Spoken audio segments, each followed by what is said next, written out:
Buenas tardes, señoras y señores. Como siempre, Manuel Grullón para presentarle una nueva versión de su programa Visión RD.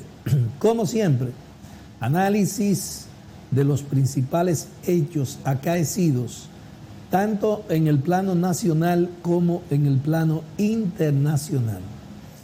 Hoy vamos a contar en la segunda parte del programa con la presencia de la nutrióloga experta en nutrición, la señora Rodríguez, que va a estar con nosotros como en otras ocasiones. Señores, en el día de hoy, la madre del presidente Leonel Fernández, que ustedes saben que murió en el día de ayer, fue llevada a la funeraria Blandino y muchos líderes políticos, empresarios y personas de todos los estratos sociales, principalmente los altos, se dieron cita en la funeraria para darle el pésame al expresidente Leonel Fernández. Y una de las personas que se hizo presente fue el expresidente Danilo Medina, que fue a la funeraria a darle el pésame al expresidente Leonel Fernández. Evidentemente, Danilo no entró por el frente, sino por detrás, porque parece que había una batería de periodistas que suponían que el expresidente Medina iba a ir a la funeraria y lo estaban esperando. Pero el presidente le jugó la coca y entró por la parte trasera. Y los periodistas no tuvieron la oportunidad de poder comunicarse con el expresidente Danilo Medina. Lamentamos la muerte de la madre del expresidente Leonel Fernández. Señores, la actividad política en la República Dominicana está en suspenso. Y yo digo que está en suspenso porque, por ejemplo, el PRM tiene pendiente renovar los cuadros de dirección. Es decir, se van a hacer elecciones en cada municipio del país, se va a hacer elecciones para elegir el presidente, el secretario general y todos los demás puestos de lo que ellos llaman miembros de la comisión ejecutiva. Ese es un proceso pendiente. Pero el Partido de la Liberación Dominicana, que hizo un congreso, y ustedes saben qué fue lo que se hizo ahí, ese por lo menos resolvió a su manera esa situación. Y ya ustedes han venido observando, se han venido enterando a través de los medios de comunicación de una cantidad de dirigentes políticos de diferentes partidos, es decir, fundamentalmente del PLD, que se están juramentando, una parte con Leonel, pero otra parte con el PRM. Y ha habido muchas personas de esos dirigentes reformistas que también andan buscando valla y se han juramentado con el PRM. Y muy poco con el expresidente Leonel Fernández. Porque la gente del PRD ha aprendido demasiado. Ellos no quieren pasarse directamente del PRD al PRM. Entonces, lo que hacen es que se buscan un trampolín y entonces pasan, por ejemplo, del PRD pasan a un partido aliado al PRM que se llama País Posible y entonces ya se enganchan en el gobierno. Evidentemente que la inmensa mayoría de las personas que están pasando ahora de esos partidos al PRM, lo que andan buscando es, como dice la gente, guisar, establecer vínculo con el presupuesto, tener salario. Porque a esos niveles es que hemos llegado en República Dominicana. O sea, la clase política en la República Dominicana tiene un alto grado de descrédito. La gente no, por eso ya la gente casi no confía en los partidos, porque esos partidos lo han convertido en empresa para que la alta dirección haga negocios. Y eso ustedes lo pueden ver todos los días, de aquí para allá, de allá para acá, cruzándose, dependiendo de las ofertas. Y eso es muy lamentable. Eso es muy lamentable. De todas maneras, eso es lo que tenemos, esa es la realidad que nosotros tenemos. Y con esos bueyes habrá que arar, porque aunque haya gente por ahí hablando de que el PLD, que el Lionel, que el PRM, el Partido Reformista y el PRD ya no. Eso simplemente, eso le pasó la vela ya. Pero aquí los grupos liberales, los progresistas, que no se sabe dónde están, porque solamente a veces hacen declaraciones muy esporádicas, pero no presentan. Los progresistas de este país han sido o hemos sido tan incapaces, tan eficientes, tan falta de visión, que no hemos podido entender que para que la gente del pueblo pueda tomarnos en cuenta, no es presentándole cada 4 años un candidato con un programa que nada más lo conocen 3 de los dirigentes de esos partidos. No hemos sido capaces de sentarnos en una mesa especial para elaborar una propuesta de nación y entonces salir con esa propuesta de nación a vendérsela al país, a ofrecérsela a los diferentes sectores de la sociedad dominicana. Y todavía estamos apegados al liderazgo mesiánico, pero que tampoco son ningunos líderes. No tienen las condiciones, pero no solamente el problema de condiciones, es que no tienen el método y estilo de trabajo que pueda convertir esa persona en un verdadero líder, en una persona que sea seguida, reclamada por los diferentes sectores de la sociedad dominicana.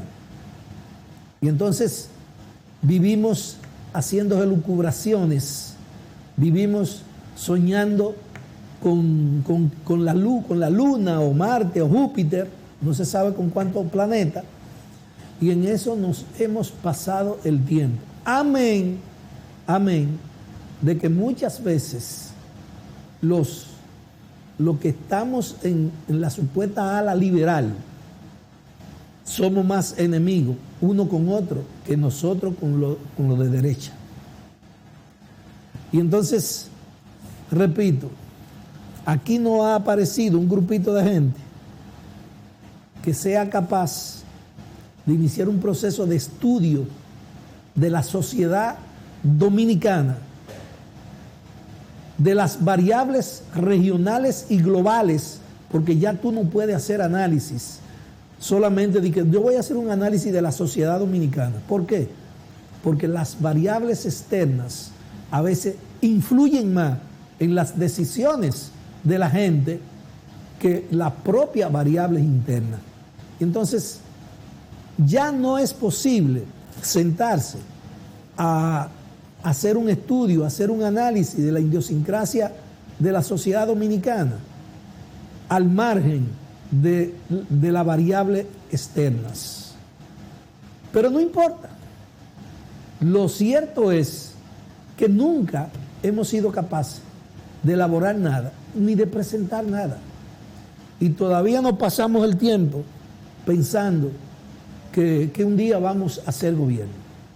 Y estamos tan lejos del gobierno que la inmensa mayoría incluso de los dirigentes del movimiento progresista en el país, que es un sueño que tenemos mucha gente metida en el caco, porque en la práctica aquí esto se ha vuelto un cambalache, aquí tú no sabes quién es progresista, ni quién es conservador, quién es de derecha, ni quién es de izquierda. Esto está vuelto, esta sociedad la han convertido en un cambalache.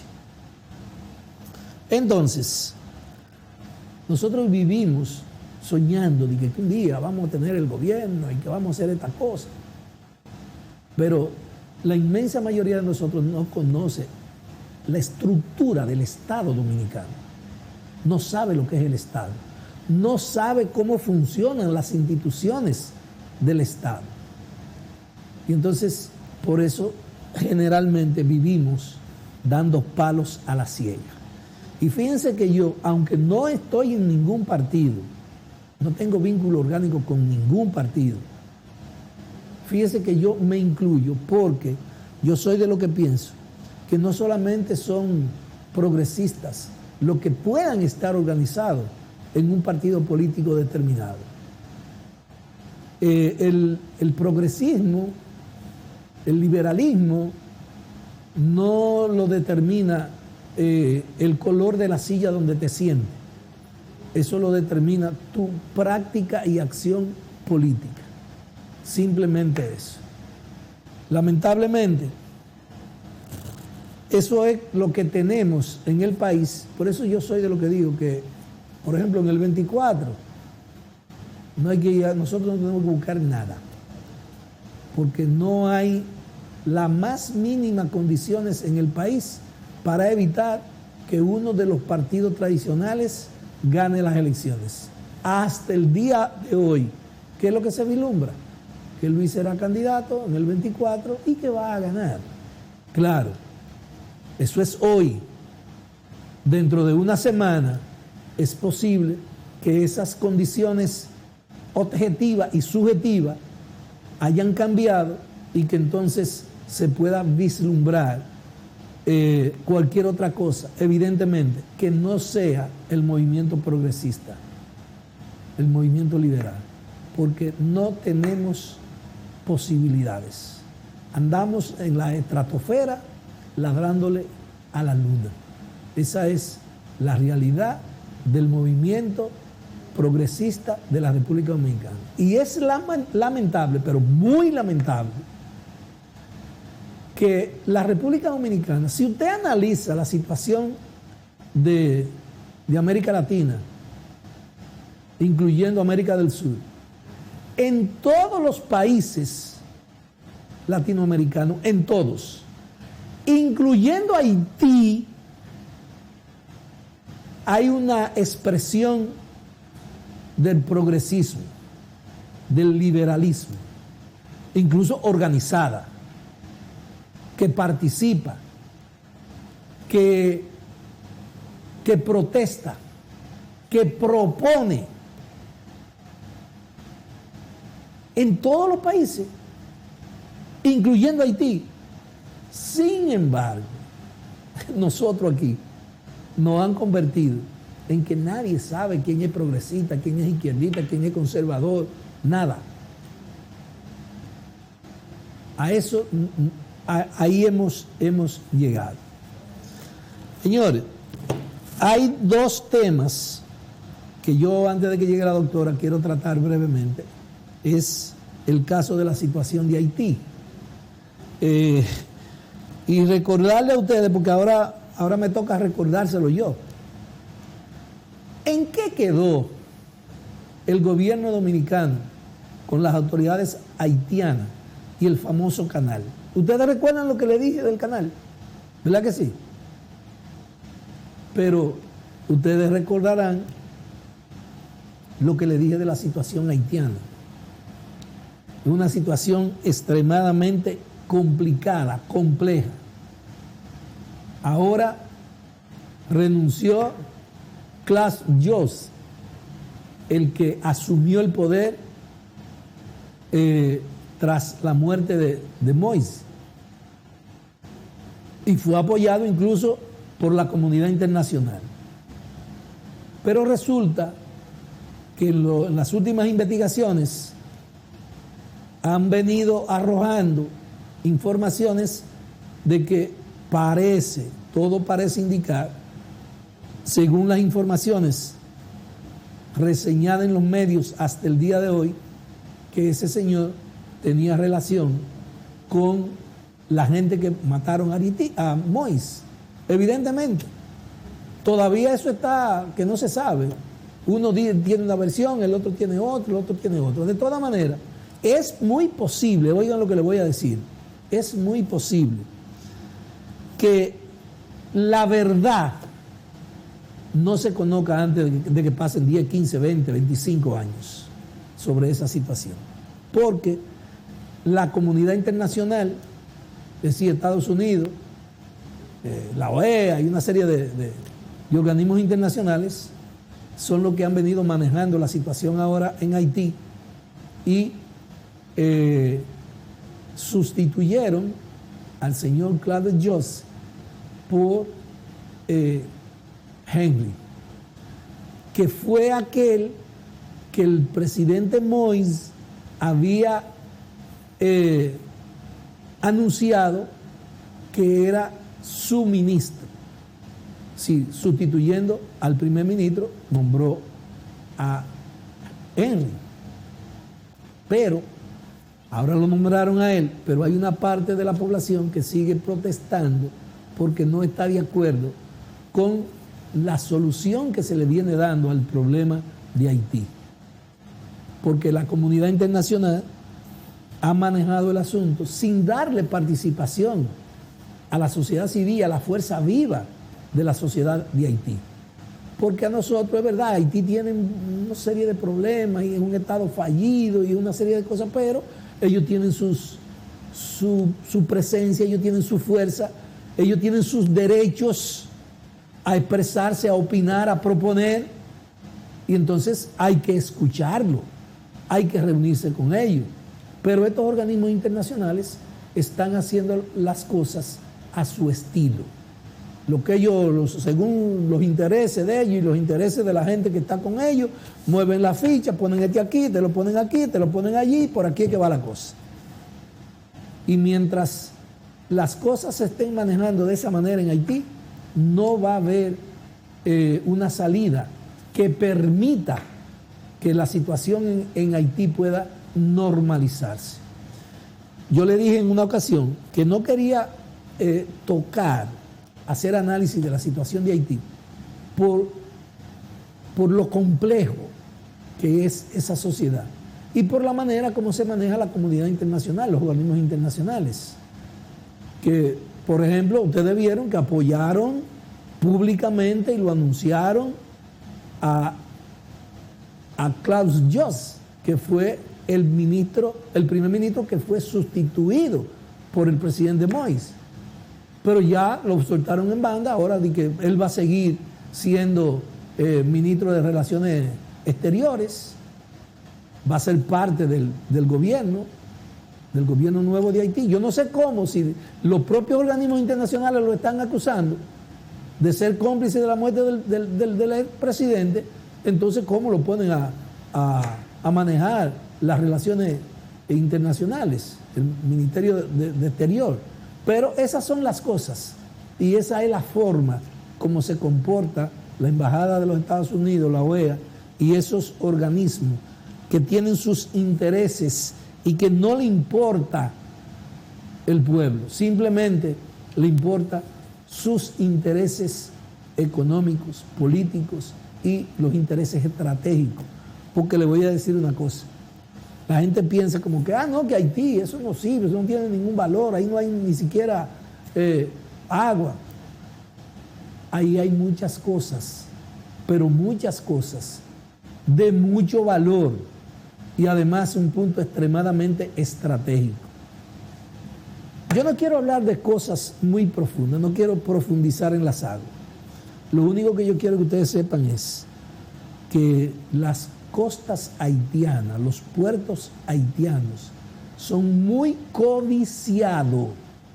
Ahí se mueven muchas cosas. Ahí se mueven muchos millones de dólares. Esa es la situación. Señores, Cuba ha sido objeto en los últimos días de una campaña global de descrédito. Y la poca vergüenza, la desfachatez con que los medios mediáticos manejan la situación de los países que no responden a los intereses de las grandes corporaciones que han llegado tan lejos que han puesto manifestaciones, movilizaciones del 2011 que sucedieron en Egipto y entonces la ponen ahora diciendo que son las cosas que están pasando en Cuba. E incluso en España tomaron una señora y la pasaron con que estaba protestando, manifestándose en contra del gobierno. Y después resulta que la señora ciertamente había salido a la calle, pero había salido a la calle a manifestarse a favor del gobierno. Y entonces, así es que esos medios manejan las situaciones. De todas formas, yo tengo un pequeño video que le voy a mostrar a ustedes para que de manera directa se enteren más de la situación, de la verdadera situación que está pasando en Cuba. Los americanos que no se unten, que no van, como decíamos los muchachitos cuando estábamos chiquitos. Esa revolución es invencible porque se han concientizado la gente, los cubanos que están en Cuba, no los que están en Miami.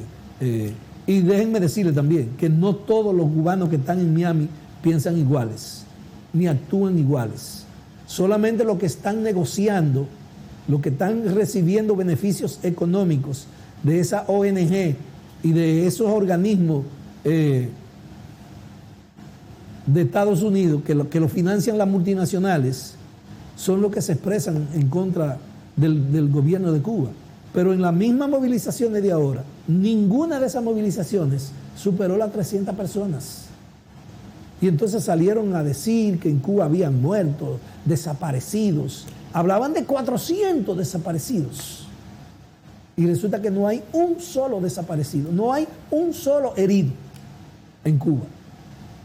No como en Estados Unidos, que cuando salen a protestar la gente, todos ustedes son testigos de la brutalidad policial y cómo incluso en cada movilización de esas mueren 2 y 3 personas. No como en Colombia, que van más de 300 muertos en la administración de Iván Duque, de dirigentes comunitarios, dirigentes sociales. Y entonces, ¿qué hace la prensa? ¿Qué hace esta prensa libre? Nada, que calla. Control, hazme el favor, colócame el video.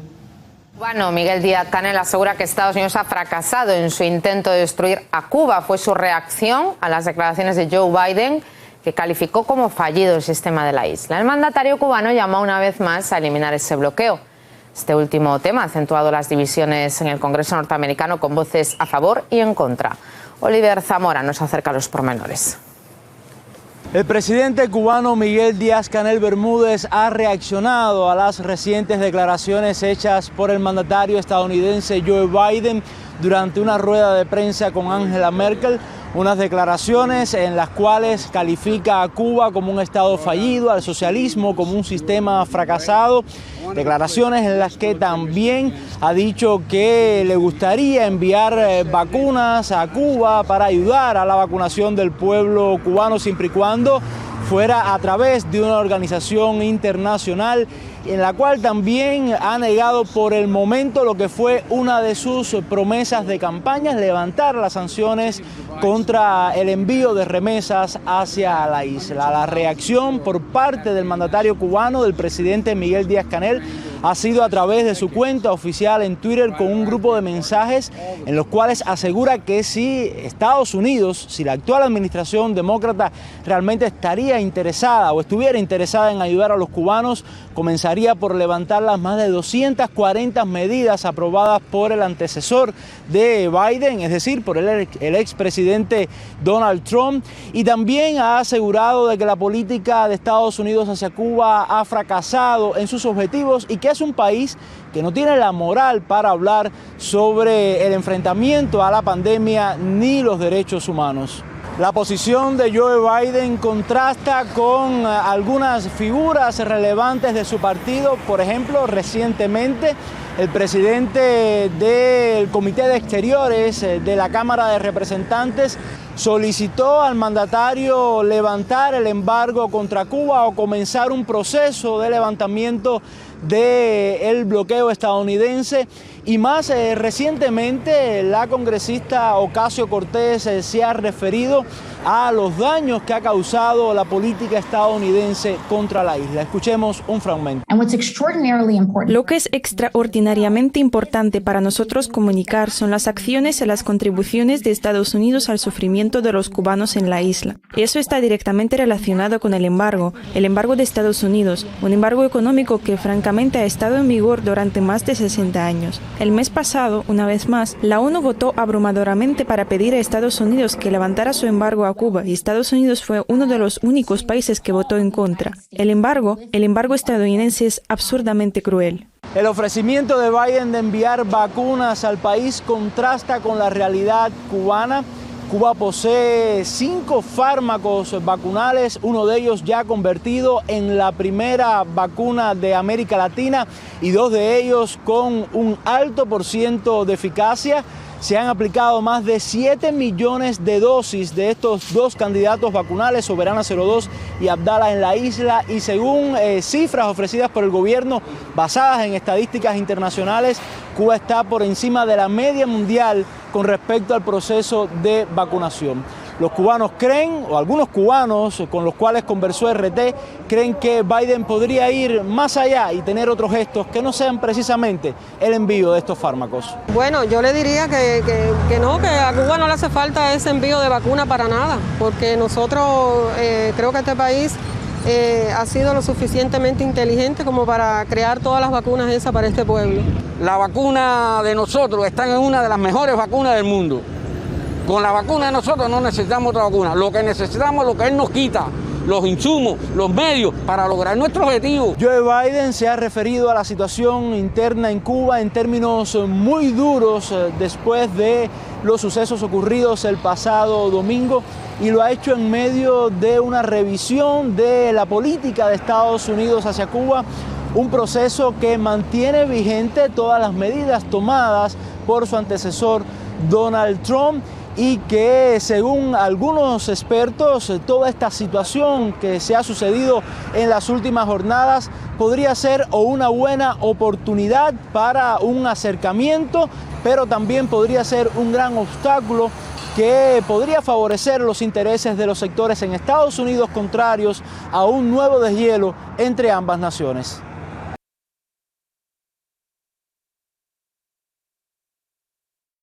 Continuamos con su programa Visión RD. Señores, habíamos anunciado la presencia de la doctora Claribel Rodríguez, que cada 15 días viene a este programa a nutrirnos de informaciones muy importante y muy beneficiosa, porque uno de los graves problemas que tenemos es el asunto de la alimentación. Y nosotros ahora mismo, este país se está poniendo que ya las señoras no quieren cocinar, porque donde quiera que tú te mueves hay un chino. Hay un chino. Y es muy fácil tú ir, oye, dame, ¿cómo se llama lo que tiene? Arroz, carne y cosas, todo junto ahí. Mofongo no. Chofán, un chofán, una cosa. Y si no, unos pollos fritos ahí con aceite y frito verde. Y entonces las cosas se le ponen aparentemente fácil y te resuelve momentáneamente un problema. Pero esa grasa saturada te va matando lentamente. Y por eso es que hay tanta gente, incluso gente jóvenes, doctora, gente jóvenes, con muchas enfermedades, con mucha diabetes, con mucha azúcar y muchas cosas. Pero de todas maneras, vamos a pasarle el tema a la experta, porque yo soy un intruso. Doctora, bienvenido. Gracias, para mí un placer estar nuevamente aquí con toda la audiencia de Visión RD. Pues hoy vamos a tener un tema evidentemente de nutrición y vamos a estar hablando acerca de la dieta mediterránea. De seguro la gran mayoría de personas la han escuchado mencionar. Resulta que la dieta mediterránea tuvo un auge o un conocimiento alrededor de la década de los 1960, en donde se evidenció que en países del Mediterráneo como España, como Italia, Grecia, Marruecos, ¿verdad?, que son países que quedan al lado del mar Mediterráneo, por eso lo de Mediterránea, se evidencia de que estos países tienen un menor número de muertes por enfermedades coronarias, relacionándola o comparándola con el norte de Europa o con Estados Unidos. Entonces, ¿qué es lo que ha pasado con la dieta mediterránea? Ha sido tanto el impacto que ha causado que incluso la Organización Mundial de la Salud la reconoce como una dieta saludable y sostenible, y la UNESCO en el 2013 la ha programado como Patrimonio Cultural de la Humanidad. Entonces, como que se oye interesante, ¿verdad? O sea, ¿qué es la dieta mediterránea entonces? Pero como nosotros somos una isla y estamos rodeada de mar, nosotros pues entonces podríamos... Explique en qué consiste la dieta mediterránea, porque parece que nosotros entonces pudiera calificar todo el mundo si se decida llevarla. Incluso ese es el patrón que se recomienda para evitar o reducir el riesgo, como ya le dije, de enfermedades coronarias, de hipertensión, de eventos cerebrovasculares, incluso con un menor número de diabetes. Resulta que en la dieta mediterránea se consume una gran cantidad de frutas, vegetales y verduras. Se consume de 6 a 10 porciones al día. Recuérdense que siempre hemos recomendado, ¿verdad?, que se deben de consumir de 3 a 5 porciones. En la dieta mediterránea también se basa mucho el consumo de cereales integrales. Utilizan pan, arroz, pastas integrales por el beneficio de la fibra. Resulta que recuérdense que la fibra va a ayudar a mantener niveles glucémicos y niveles de colesterol más bajitos. También en la dieta mediterránea, ellos utilizan de 2 a 3 veces por semana pescado. Pescados azules como el salmón, el atún, la sardina. Porque me dicen, salmón muy caro. No, nosotros también podemos acceder a una sardina o un atún que no es tan caro, ¿verdad? Entonces utilizan estos pescados, evidentemente no de una manera frita. Siempre se utiliza o se recomienda, ¿verdad?, en la dieta mediterránea, método de cocción saludable, dígase horneado, al vapor, a la parrilla. También está mucho el consumo en la dieta mediterránea del aceite de oliva como aceite principal. Resulta que ellos utilizan aceite de oliva para todo. Incluso en la pirámide nutricional, hay una pirámide nutricional de la dieta mediterránea, ellos ponen el aceite de oliva en la parte de abajo como un consumo diario y en grandes cantidades incluso. O sea, es la única grasa que utilizan. El aceite de oliva va a aportarnos, recordando, omega 3. El omega 3 va a ayudar a reducir el colesterol malo, va a ayudar a fortalecer el colesterol bueno. Entonces, por eso es el beneficio con el efecto cardiovascular o cardioprotector. Pero también el aceite de oliva tiene beta-carotenas, que también nos va a ayudar, ¿verdad?, con esa parte de la vitamina A. ¿De acuerdo?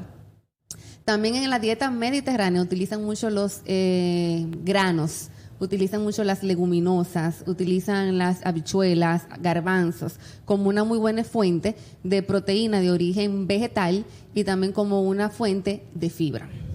Y ellos limitan mucho el consumo de carnes rojas. O sea, simplemente utilizan carnes rojas quizá una vez por semana o menos. O sea, no es la más recomendable dentro de la dieta mediterránea. Recomiendan también el consumo de lácteos, leche, yogur, queso, pero también que sean descremados para disminuir la cantidad de grasas saturadas.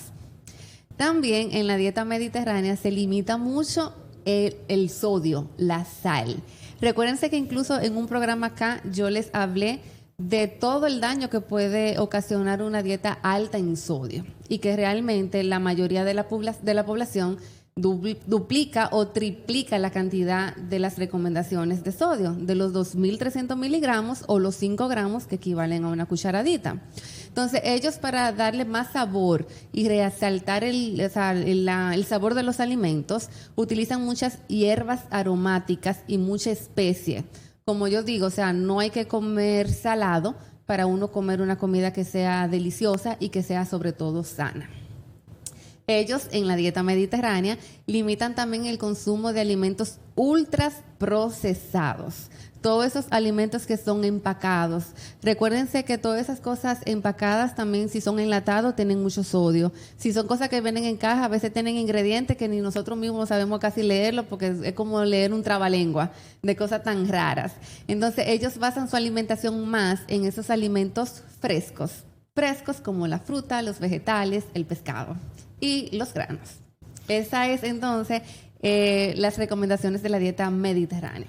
Doctora, yo he escuchado que dicen, por ejemplo, yo voy a freír este pedacito de queso, voy a freír este huevo con aceite de oliva. ¿Es aconsejable utilizar el aceite de oliva para freír queso, huevo, carne? Resulta que como todo aceite, o sea, estamos diciendo que el aceite de oliva es súper saludable, pero todo aceite en el momento de freírlo van a pasar por un proceso de oxidación y va a perder parte de sus nutrientes o beneficios. Se dice que se puede perder hasta un 20% de las propiedades nutricionales del aceite de oliva. Estamos diciendo que entonces solamente se estaría aprovechando un 80%.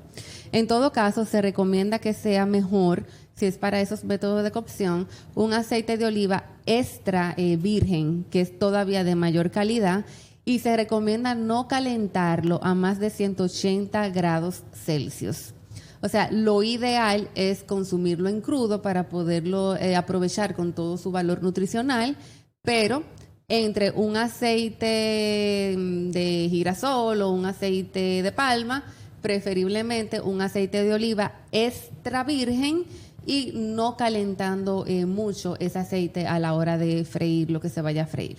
Pero recalco, lo mejor es consumirlo crudo. Déjeme preguntarle sobre otro aceite que también está como de moda.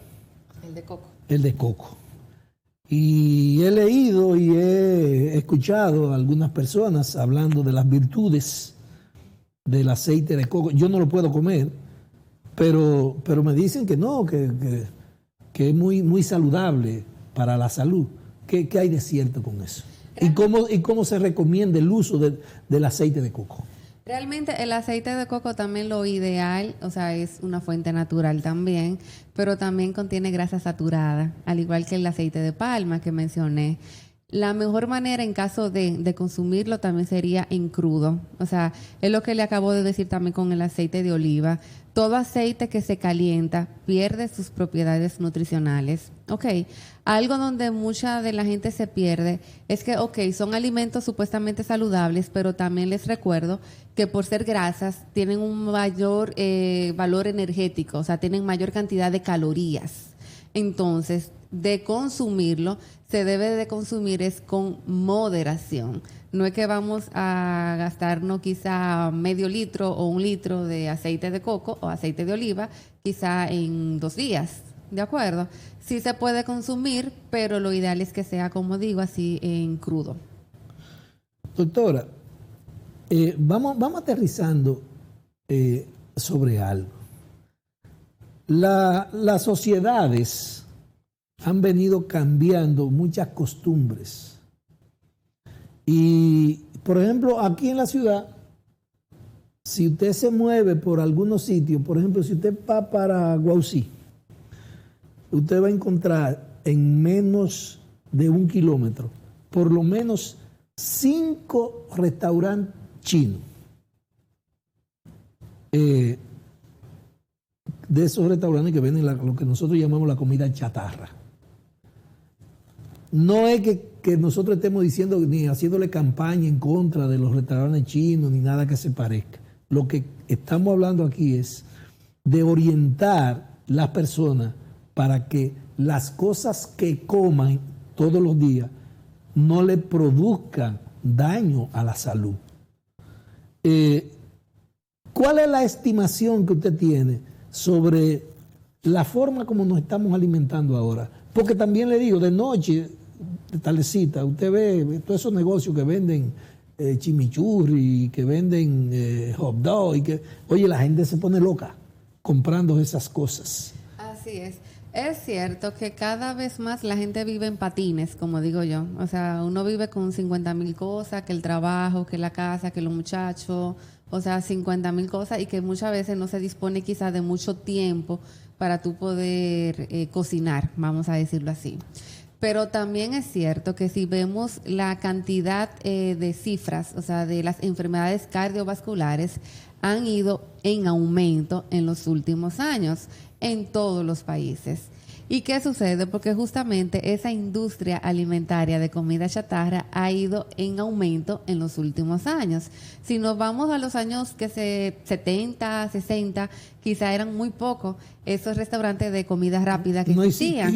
E incluso usted ve a la gente, ayer estaba yo viendo con mi hermana casualmente una vestimenta de los años 60, 80, 70, que tiene que, como 60, 70, 80, que tiene que vestir a sus niños con esa vestimenta. Y nos entramos a ver, ¿verdad?, en internet la vestimenta. Y resulta que toda la gente eran señores flacas. Sí. O sea, tú veías a los hombres, o sea, esbeltos. Tú no veías ahí una barriga mal puesta por ningún lado. Las mujeres por igual. ¿Pero por qué? Justamente porque se comía de una manera más saludable. O sea, no se disponía de tanta comida rápida. Otra cosa que también ha venido a dañar el asunto, vamos a decirlo así, es la comodidad. Antes la gente se movía más. O sea, muy poca gente tenía carro, muy poca gente tenía un motor. Y el que tenía carro era uno para la familia entera, y eso eran los que eran ricos, que tenían, o sea, disponían de un vehículo, un medio de transporte. Ahora tú ves que en una familia pueden haber 3 o 4 carros. Entonces lo que hacen es que, o sea, la gente vaya moviéndose cada vez menos. Y que a la vez, si ya tenemos el vehículo, no queremos parquearlo más cerquita para caminar menos. ¿Ok? Sí. Entonces, ¿qué quiere decir? Nos estamos alimentando peor que antes y nos estamos moviendo menos. Por ende, ¿qué es lo que está pasando? Que estamos almacenando mayor cantidad de calorías que la que el cuerpo está necesitando. Y por eso entonces viene un aumento de peso. ¿Qué pasa con esas comidas rápidas también? Estamos diciendo que son comidas con sazones, o sea, mucha alta en sodio, como ya hemos dicho, muy alta en grasas, también grasas saturadas. Y estamos diciendo que tanto el sodio puede aumentar el riesgo de presión arterial alta, de enfermedad renal, y que toda esa grasa también va a aumentar el riesgo del colesterol alto o de grasa en el hígado. Que si tenemos un perímetro abdominal también mayor de 88 centímetros en mujer y mayor de 98 en hombre, o sea, si tenemos una barriguita, también ese perímetro abdominal nos va a aumentar el riesgo de enfermedades como diabetes, presión alta, colesterol, grasa en el hígado. Entonces, todo eso se ha venido viendo en aumento en los últimos años justamente por esa mala alimentación. Ahora que usted dice de los carritos, eso que venden chimichurri y esa cosa, yo digo, bueno, si ya usted no tiene el tiempo, entonces quizá, bueno, en ese mismo carrito podemos pedir, o yo digo, una de las comidas chatarra que son por lo menos un poco más saludables, puede ser un taco o puede ser un burrito, que por lo menos va a tener la carne, va a tener muchos vegetales, si usted le pide que le eche más tomate, más lechuga, y por lo menos ahí está teniendo que hacer un equilibrio. Una manera también es de decirle, bueno, pues no me le pongan cachú ni mayonesa, ni me le pongan el queso ese tampoco. O sea, para tratar de hacer, si eso es lo que tienen a mano, por falta de tiempo, lo que sea, una versión menos calórica y menos dañina a la vez. Si no tienen tiempo de comprar, de cocinar, bueno, pues entonces en vez de comprar un pollo frito, empanizado y bollando en aceite, pues tal vez podemos comprar un pollo horneado. Y vamos también, o sea, si no disponen del tiempo, sigue siendo el mismo pollo, pero con un método de cocción por lo menos más saludable. Vamos a retirarle también la piel. Hay gente que disfruta comerse eso gordito, o sea, eso cuerito. Y justamente en esa piel del pollo que está también la mayor cantidad de grasa. Entonces vamos a optar por una masita en ese caso. Ciertamente, doctora, usted lo está repitiendo. ¿Por qué la gente dice, y le escucho a usted, que el cuerito del pollo, yo no veo, yo no lo como, pero yo no veo que eso tiene grasa? No se le ve. No se le ve, pero si usted lo pone en un sartencito, le aseguro que va a sacar bastante aceite. Ok, si usted lo pone en seco, un cuerito de pollo, así una piel, va a ver que va a recoger 2 o 3 onzas de aceite fácilmente. Que ahí es que está el detalle, que la gente no ve la grasa del asunto. Es lo mismo, por ejemplo, con los embutidos. Si tú pones un embutido en seco, sin freír, o sea, tú ves que va a botar grasa de por sí. O sea, y encima de eso la gente lo fríe en aceite, o sea, que lo que va a coger todavía más grasa. Lo mismo, por ejemplo, con la tocineta o el tocino que a la gente le encanta. Lo ponen a freír en aceite, pero si tú pones un poquito de tocino solo a cocinarse en un sartén, tú vas a ver el viaje de aceite que también bota eso. Entonces, aunque usted no lo vea grasoso a simple vista, pero tiene su grasa dentro. Esos productos también tienen el inconveniente de lo preservante que le ponen para que se mantenga bien. Así es. Y tengo entendido que eso hace mucho daño. Así es, lo que digo, son grasas saturadas, también tienen nitritos, tienen nitratos, se han relacionado incluso con un aumento del riesgo de cánceres, de diferentes tipos de cáncer. Tienen el viaje de sodio justamente porque la sal es un conservante natural. Entonces, todos esos productos también que son ahumados, o sea, por ejemplo, a veces me dicen, una chuleta ahumada. Y yo, bueno, si va a comer una chuleta, olvídale que sea fresca, porque la ahumada justamente tiene un proceso ahí para la conservación. Entonces, son todas esas cosas que hacen que realmente haya aumentado el número de enfermedades que se está viendo a nivel mundial, porque cada vez más se depende de cosas más procesadas, o sea, para simplificarnos la vida, en cierta manera. Pero es mejor entonces invertir un poco más de tiempo y saber que con eso, o sea, vamos a estar invirtiendo en nuestra salud. Que a veces por querernos ahorrar que 20 minutos, 30 minutos en algo, entonces terminamos sacrificando la salud y al final con un viaje de achaque que nadie quiere tener en su camino. Como yo digo, de seguro si tú le preguntas a alguien, ¿tú quieres ser diabético? ¿Tú quieres hipertenso? ¿Tú quieres, o sea, tener un infarto? Todo el mundo te va a decir que no, lo más probable. Y el que diga que sí, tiene que ser muy tonto, ¿verdad? Pero entonces, ¿qué estamos haciendo para que realmente estas enfermedades no lleguen? Doctora, los dominicanos tenemos un problema raro. A los dominicanos nos gusta más el pollo o el cerdo o la res o el chivo que el pescado. Es decir, nosotros no somos, usted va a otros países y la gente tiene costumbre de comer pescado. Aquí justificamos el hecho de no comer pescado por el precio. Pero justamente por eso ahorita le dije, todo el mundo fácilmente, no creo que sea más caro, porque cuando tú comparas una libra de pollo, que no sé cuánto está, o una libra de pescado, no creo que sea tanta la diferencia. Pero también pueden tener acceso a la sardina, pueden tener acceso al atún, o sea que por lo menos lo puedan utilizar 1 o 2 veces a la semana, quizás. Pero, o sea, en forma general, bueno, es que nuestra cultura es de la bandera dominicana, arroz, habichuela y carne. O sea, no sé si es que estamos programados de alguna manera o qué. O sea, otra cosa, doctora, es el hecho de que, fíjese que nosotros no estamos acostumbrados a comer carne horneada. Solamente usted ve que venden pollo horneado. exactamente. Pero ¿a dónde en Navidad. Sí.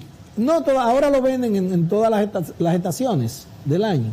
Pero la gente, cuando se come un pollo horneado, se ha comido 5 pollos fritos. Y entonces, eso sí es poco saludable. Exacto. Por el problema del aceite y la harina y los preservantes y esa cosa. El pollo horneado, como usted decía ahorita, es un pollo que le han sacado la grasa, porque el calor que lo pone en la temperatura le saca la grasa del pollo y tú puedes comerte la carne no con 0 grasa, pero con muy poca grasa comparada a cuando el pollo es frito. Entonces, el dominicano no tiene costumbre de comer. Aunque no me gusta que usted diga el dominicano, porque ahí no está generalizando a todo. Quizás la mayoría o una parte, digo yo, tú sabes. Pero sí, la mayoría comen, o sea, les gusta mucho la comida grasosa, como yo digo. Pero tenemos que ir haciendo cambio de ese chip. Incluso debemos de comenzar por los más chiquitos de la casa, porque muchas veces sucede que quizá usted lo criaron de una manera y usted va criando hacia sus hijos y después vienen los nietos y lo van criando y se va haciendo una cadena.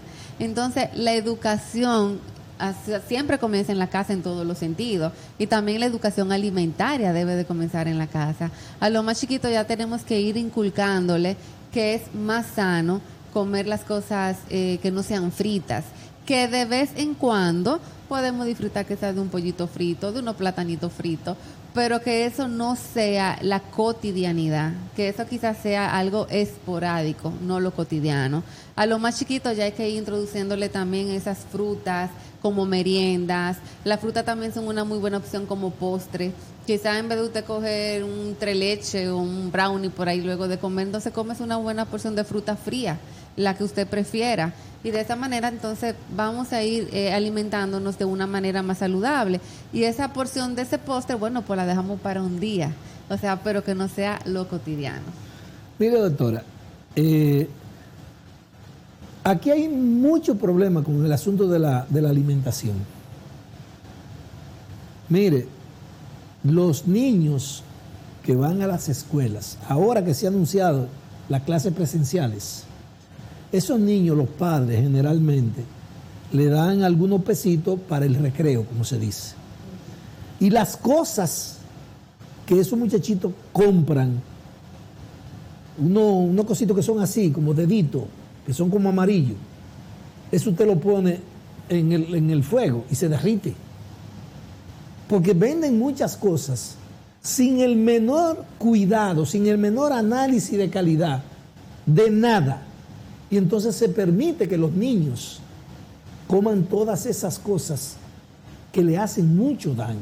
Así es, eso es algo que a mí siempre me ha llamado la atención, y es que en la mayoría de cafeterías de colegios privados y de escuela, realmente, o sea, no venden nada, una merienda saludable. O sea, la mayoría de cosas son de esos snacks que vienen fritos, refrescos. O sea, por ejemplo, yo he tenido adolescentes en mi consulta que cuando comienzan un plan nutricional que deben de perder peso y eso, se hace a veces difícil. Digo, la única manera es que te lleve la merienda de tu casa para que esto pueda funcionar. Porque entonces cuando les pregunto qué venden en la cafetería, o sea, son todas las cosas altas en grasa, en harina y azúcar. Exacto, entonces eso realmente... Ahí tienen las 4 componentes peores. Así es, entonces realmente sí, a nivel escolar esa parte debería de ser intervenida para poder ofrecerles a los chicos, así como yo lo estoy diciendo que desde niño hay que inculcarlo a que coman más saludable, y si están en la escuela también, entonces esa parte de la alimentación saludable debe dársele continuidad en las escuelas. porque si no van a crecer como adultos sufriendo de muchísimas enfermedades, y esos niños también se enferman. Así mismo yo le digo, las enfermedades no solo son de personas viejas o adultas cuando ellos van, jóvenes también pueden enfermarse de las mismas enfermedades de la gente adulta. Solo hay que prestarle el terreno para que aparezcan las enfermedades. ¿Y cuál es el terreno? Bueno, pues un exceso de peso y una mala alimentación.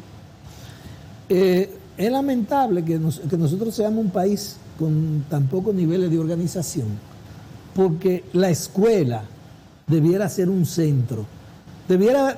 Ahora que hay tantas extendidas, el Ministerio de Educación y las autoridades debieran incluir en el currículo incluso orientación para el asunto de la alimentación. Usted sabe los jovencitos que hay aquí, menores de 15 años, que son diabéticos, que tienen azúcar, que tienen 50,000 cosas. ¿Por qué? Por la alimentación. Y entonces, la medicina de nosotros no es preventiva. Nosotros utilizamos la medicina curativa. Y en los países desarrollados ya eso no se usa.